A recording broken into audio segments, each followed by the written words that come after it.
nuuskierig ook in uitdagings.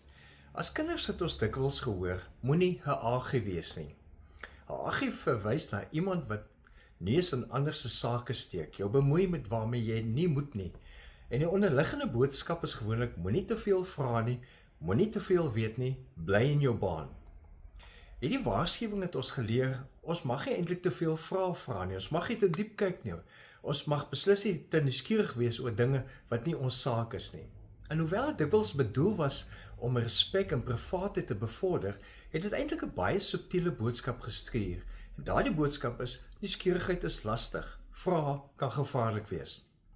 Maar die Bybel en die moderne sielkunde bied 'n heel ander perspektief. Paulus skryf in Romeine 5 vers 3 tot 4.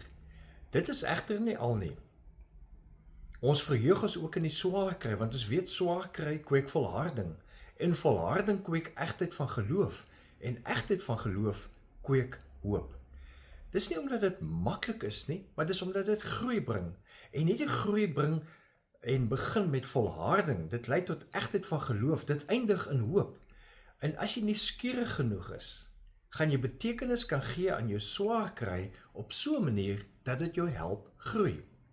Todd Cashdan bevestig dat nuuskierigheid 'n sleutel is tot hierdie proses.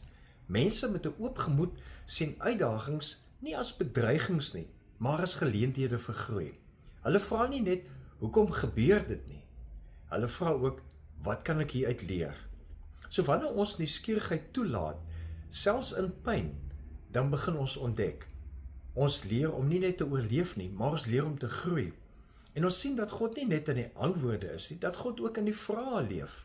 En ons besef dat elke uitdaging 'n uitnodiging is om dieper te leef, om dieper te verstaan, om dieper en nader aan God te groei. So, wees 'n agie, leef geïnspireerd.